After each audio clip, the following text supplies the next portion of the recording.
Hello students, welcome in the online classes of MDN School Clive. As you know, we are on fourth lesson of नागरिक शास्त्र of 9th class. आज हम 9th class का fourth lesson पढ़ेंगे जो हम continue पढ़ते आ रहे हैं। लेसन का नाम है संस्थाओं का कामकाज। आज हम इसमें जो राजनीतिक कार्यपालिका है उसके विषय में पढ़ेंगे। क्या आपको उस सरकारी आदेश की कहानी याद है जो मतलब लेसन के स्टार्टिंग में जो पढ़ाया था, मतलब जो आदेश दिया था वो क्या आदेश दिया था? मतलब जो पिछड़ी हुई जातियां हैं उनको 27% आरक्षण देना शिक्षा के रूप में, आर्थिक के रूप में और सरकारी नौकरी में। हमने पाया कि जिस व्यक्ति ने दस्तावेज पर हस्ताक्षर किए थे, मतलब जो आदेश दिया था उस आदेश पर जो हस्ताक्षर किए थे उसने फैसला नहीं किया था। मतलब कौन सा फैसला? 27% आरक्षण देने का। वह केवल एक नीतिगत फैसले को लागू कर रहा था, मतलब नीति के अनुसार वो फैसला लिया गया था और जिसे किसी और ने किया था। और हमने ये फैसला करने में प्रधानमंत्री की भूमिका देखी, मतलब जो ये फैसला लिया गया, कौन सा फैसला? जो पिछड़ी हुई जातियों को आरक्षण देने का फैसला।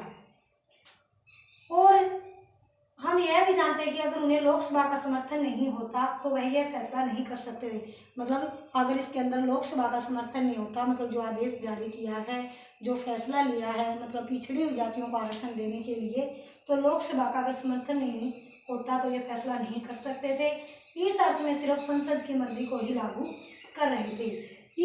इसी तरह किसी भी सरकार की विभिन्न सत्रों पर हम ऐसे अधिकारी मिलते हैं हमें जो रोजमर्रा मतलब डेली फैसले करते हैं, फैसले लेते हैं, लेकिन यह नहीं कहा जा सकता कि वे जनता द्वारा दिए गए सबसे बड़े अधिकारों के रूप में इस्तेमाल कर रहे हैं जो अधिकारी फैसले लेते हैं। और इन सभी अधिकारियों के सामूहिक रूप से कार्यपालिका के रूप में जाना जाता है। सरकार की नीतियों को कार्य रूप देने के कारण, मतलब सरकार ने जो नीतियां बनाई हैं उसके अनुसार कार्य करना क्या है? कार्यपालिका कहा जाता है। इस तरह जब हम सरकार के बारे में बात करते हैं तो हमारा तात्पर्य है आमतौर पर क्या है?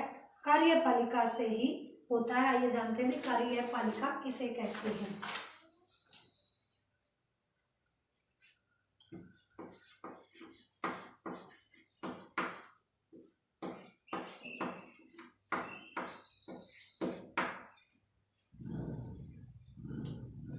व्यक्तियों का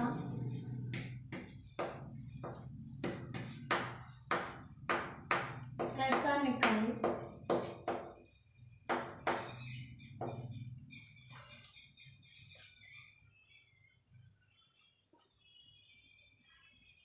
जिसके पास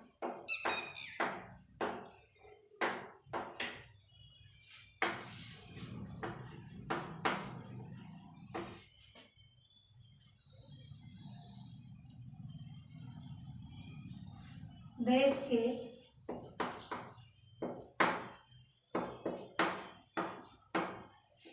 संविधान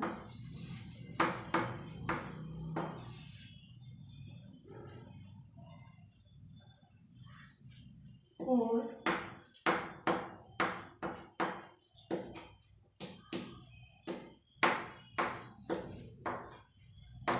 कानून के आधार पर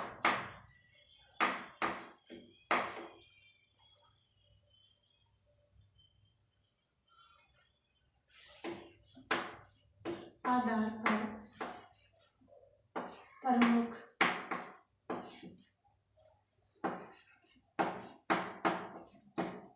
नीति बनाने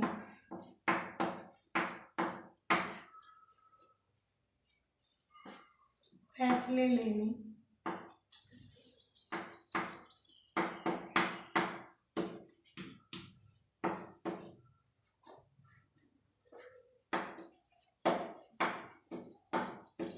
करने और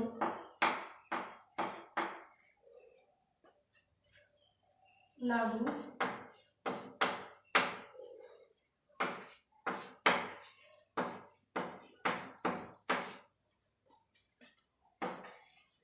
करने का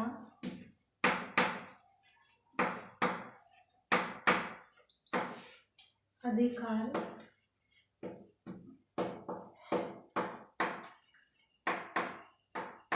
होता है। कहने का अर्थ है जो कार्यपालिका है, कार्यपालिका किसे कहते हैं? व्यक्तियों का ऐसा निकाय जिसके पास जो देश के संविधान के अनुसार और कानून के आधार पर प्रमुख नीति बनाने और फैसले करने और लागू करने का अधिकार होता है। मतलब कहने का अर्थ है जो संविधान के द्वारा जो नियम बनाए गए हैं और जो कानून हैं, कानून के अनुसार भी अपनी नीति बनाने, फैसला करने और उन कानूनों को लागू करने का अधिकार होता है। किसके पास? कार्यपालिका के पास। और क्या है? जो संविधान के द्वारा जो नियम, जो कानून बनाए गए हैं उनके अनुसार क्या है? कार्य करते हैं।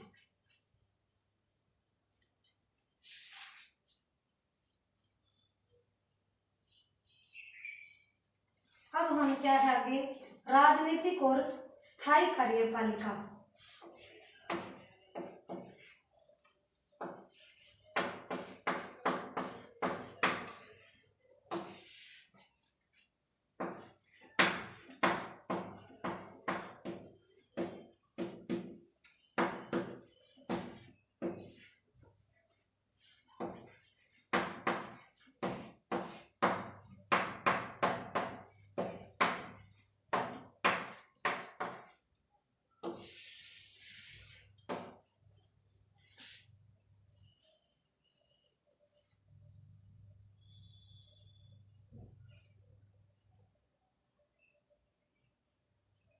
किसी लोकतांत्रिक देश में कार्यपालिका के दो हिस्से होते हैं। एक जनता द्वारा खास अवधि तक के जो निर्वाचित लोगों को राजनीतिक कार्यपालिका कहते हैं।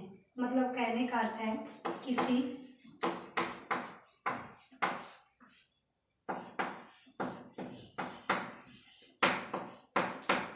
लोकतांत्रिक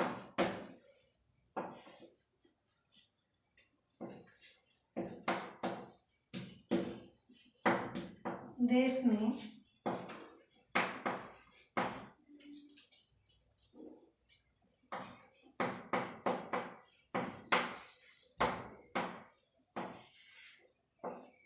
कार्यपालिका के दो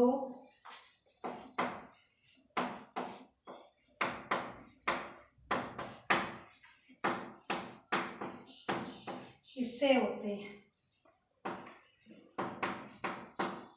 जनता द्वारा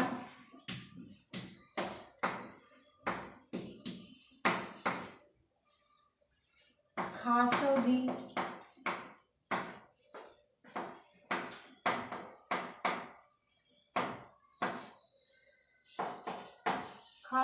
तक के लिए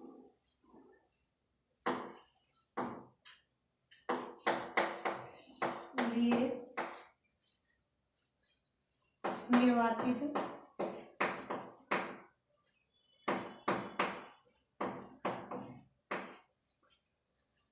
लोगों को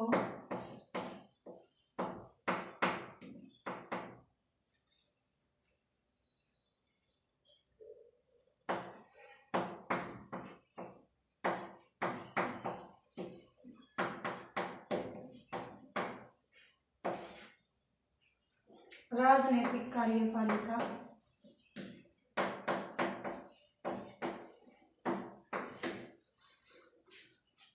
कहते हैं।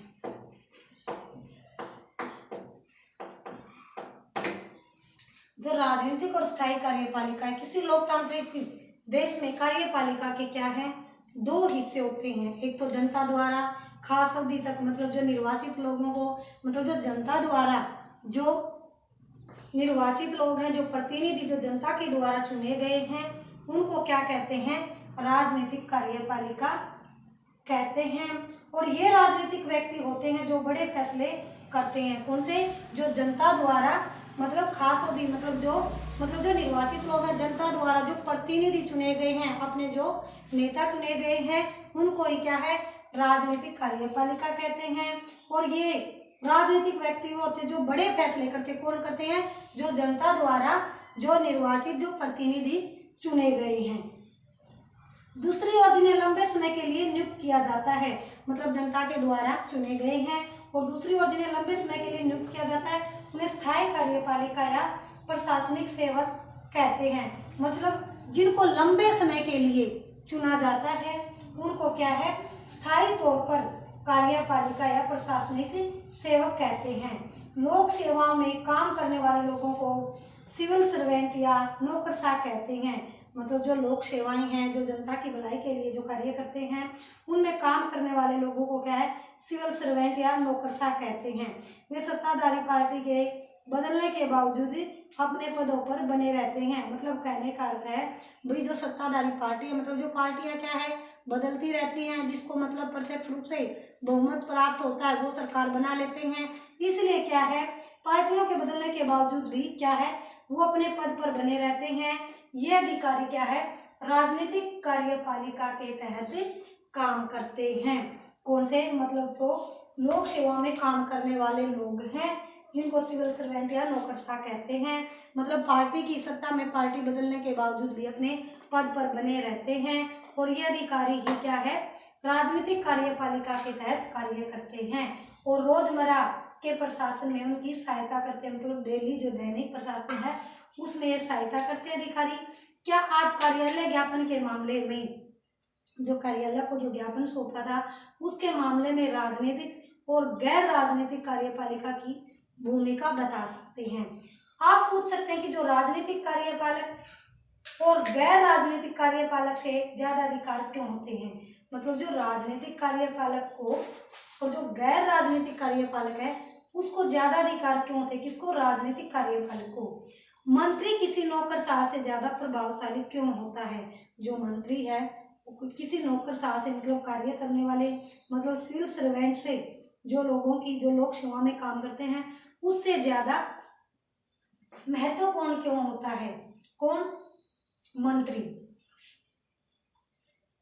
नौकरशाह अमूमन अधिक शिक्षित होता है। जो नौकरशाह है वो ज्यादा शिक्षित यानी पढ़ा लिखा होता है और उसे विषय की अधिक महारत और जानकारी होती है। मतलब उसे विषय के बारे में अधिक जानकारी प्राप्त होती है और वित्त मंत्रालय में काम करने वाले सलाहकारों को अर्थशास्त्र की जानकारी वित्त मंत्री से ज्यादा हो सकती है।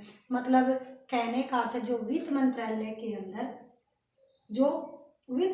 के अंदर जो सलाहकार हैं, जो सलाह देने के तौर पर जो कार्य करते हैं वित्त मंत्रालय के अंदर, उनको क्या है, जो वित्त मंत्रालय का मंत्री होता है उससे अधिक जानकारी उनको होती है। मतलब उन अधीनस्थ मामलों की तकनीकी जानकारी होती है उसको। किसको? जो वित्त मंत्रालय में सलाहकारों के रूप में कार्य करते हैं। मतलब अर्थशास्त्र की उनको जानकारी वित्त मंत्री से अधिक होती है। कभी कभी मंत्रियों को अपने मंत्रालय के अधीनस्थ मामलों की तकनीकी जानकारी बहुत कम हो सकती है। मतलब कभी कभी जो मंत्री हैं उनको अपने मंत्रालय के जो अधीनस्थ मामले हैं, जो उनके नियंत्रण में आते हैं, उनके बारे में जानकारी, जो तकनीकी जानकारी है बहुत कम हो सकती है। जैसे रक्षा, उद्योग, स्वास्थ्य, विज्ञान, प्रौद्योगिकी, खान आदि मंत्रालयों में ऐसा होना बहुत आम बात है, यानी कम जानकारी होना। फिर इन मामलों में अंतिम निर्णय करने का अधिकार मंत्रियों को क्यों है? मतलब कहने का अर्थ है, मतलब इनको इनके तकनीकी बारे में ज्ञान नहीं होता, मतलब कम पता होता है, फिर भी क्या है, जो अंतिम निर्णय लेने का अधिकार मंत्रियों के पास ही क्यों है?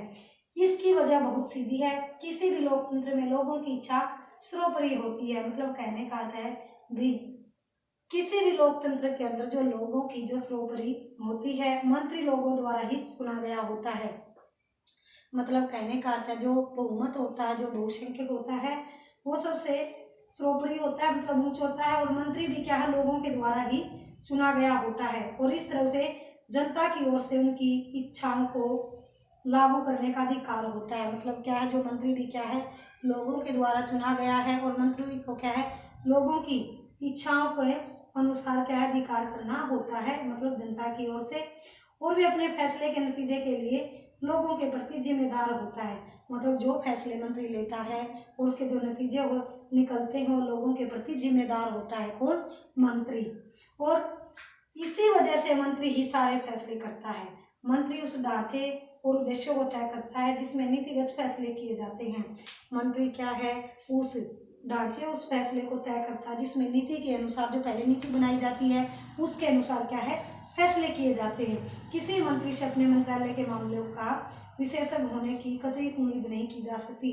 मतलब कहने का अर्थ है भी किसी भी मंत्री को अपने मंत्रालय के मामले में विशेषज्ञ यानी जानकार होने की कोई उम्मीद नहीं की जा सकती। सभी तकनीकी मामलों पर मंत्री विशेषज्ञों की सलाह लेते हैं, मतलब जानकारों की सलाह लेते हैं, जो सलाहकार हैं सभी मंत्री। और लेकिन विशेषज्ञ अक्सर अलग राय रखते हैं, मतलब जो जानकार हैं वो क्या है अलग राय रखते हैं, या फिर वे एक से अधिक विकल्प यानी ऑप्शन मंत्री के सामने पेश करते हैं। मतलब जो उनको मंत्रालय दिया गया है उसके अनुसार क्या है जो सलाहकार हैं जानकार हैं वो अधिक विकल्प मंत्री के सामने रखते हैं यानी ऑप्शन, और मंत्री अपने उद्देश्यों के मुताबिक ही क्या है फिर निर्णय करते हैं। सलाहकार के अनुसार जो जानकारी देने के बाद क्या है मंत्री अपने उद्देश्यों के अनुसार ही क्या है निर्णय लेता है। दरअसल ऐसा हर बड़े संगठन में होता है। जो पूरे मामले को भली भांति समझते हैं वे ही सबसे महत्वपूर्ण फैसले करते हैं, विशेषज्ञ नहीं। मतलब जो जानकार है जो सलाहकार है वो फैसले नहीं करते, वो तो सिर्फ क्या है उनको विकल्प ऑप्शन देता है कार्य करने का, फिर उस पर क्या है अंतिम निर्णय क्या है जो संगठन का नेता है या मंत्री है वो ही अंतिम फैसला लेता है। लेकिन व्यापक नजरिया रखने वाला यानी बड़े तौर पर नजरिया रखने वाला व्यक्ति ही मंजिल के बारे में फैसला करता है, और लोकतंत्र में जो निर्वाचित है जो चुने हुए मंत्री इस व्यापक नजरिए वाले व्यक्ति की भूमिका निभाते हैं। मतलब जो लोकतंत्र के अंदर जो निर्वाचित मंत्री है जो चुने गए हैं वो एक बड़े नजरिए वाले व्यक्ति की ही भूमिका निभाते हैं। कौन? लोकतंत्र में निर्वाचित मंत्री। अब हम क्या जो प्रधानमंत्री और मंत्री परिषद के विषय में पढ़ेंगे।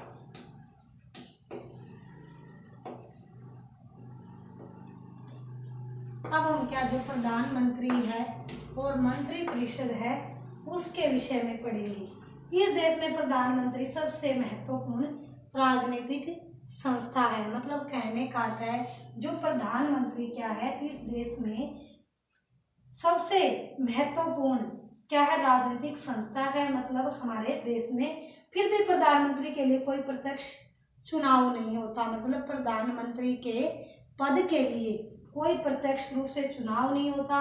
राष्ट्रपति प्रधानमंत्री को नियुक्त करते हैं। मतलब कहने का अर्थ है जो क्या है प्रधानमंत्री सबसे महत्वपूर्ण क्या है राजनीतिक संस्था है। मतलब जो प्रधानमंत्री का पद है देश के अंदर सबसे महत्वपूर्ण है। लेकिन फिर भी क्या है देश के अंदर प्रधानमंत्री का सबसे महत्वपूर्ण पद होने के बावजूद भी प्रत्यक्ष रूप से क्या है चुनाव क्यों नहीं होते? किसके लिए?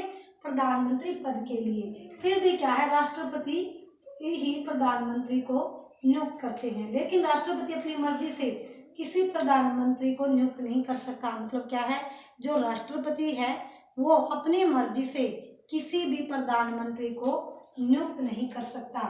और राष्ट्रपति लोकसभा में बहुमत वाली पार्टी या पार्टियों के गठबंधन के नेता को ही प्रधानमंत्री नियुक्त करता है। मतलब कहने का अर्थ है जो लोकसभा के अंदर जिस पार्टी को स्पष्ट रूप से बहुमत मिलता है या गठबंधन के द्वारा उस पार्टी के नेता को ही प्रधानमंत्री चुना जाता है। किसके द्वारा? राष्ट्रपति के द्वारा नियुक्त किया जाता है। मतलब क्या है जो लोकसभा के अंदर जिसको स्पष्ट रूप से क्या है बहुमत प्राप्त होता है या स्पष्ट रूप से बहुमत प्राप्त न होने के बावजूद या गठबंधन के द्वारा किसी भी पार्टी के साथ या किसी अन्य दल के साथ गठबंधन करके क्या है, उस नेता को ही प्रधानमंत्री नियुक्त करता है। अगर किसी एक पार्टी या गठबंधन को बहुमत हासिल नहीं होता तो वो राष्ट्रपति उस व्यक्ति को प्रधानमंत्री के रूप में नियुक्त नहीं कर सकता। मतलब कहने का अर्थ है, मतलब किसी भी पार्टी को या गठबंधन के द्वारा मतलब प्रत्यक्ष रूप से बहुमत नहीं मिलता या गठबंधन के द्वारा भी प्रत्यक्ष रूप से बहुमत नहीं मिलता तो राष्ट्रपति उस व्यक्ति को प्रधानमंत्री के रूप में नियुक्त नहीं कर सकता। और जिसे सदन में बहुमत हासिल होने की संभावना होती है, प्रधानमंत्री का कार्यकाल तय नहीं होता। मतलब कहने का अर्थ है, जिस सदन में बहुमत हासिल करने की संभावना होती है, प्रधानमंत्री का कार्यकाल तय नहीं होता, तब तक वह अपने पद पर रह सकता है जब तक पार्टी या गठबंधन का नेता हो। मतलब जब तक पार्टी रहेगी तब तक क्या है, उस पार्टी का नेता प्रधानमंत्री रहेगा, या मतलब जब तक गठबंधन रहेगा तब तक क्या है, वो प्रधानमंत्री ही रह सकता। मतलब प्रधानमंत्री का कोई कार्यकाल निश्चित है। मतलब इसका मतलब जो पार्टी रहेगी तब तक उस पार्टी का नेता रहेगा प्रधानमंत्री। आज हम यहीं तक पढ़ेंगे, कल हम इसके बारे में जो प्रधानमंत्री है और मंत्रिपरिषद के विषय में विस्तार से पढ़ेंगे। और जो मैंने टॉपिक आपको पढ़ाया है उस टॉपिक को आप अच्छे से लर्न करोगे और कॉपी पर राइट करोगे। Thank you students, have a nice day. घर पर रहें, सुरक्षित रहें।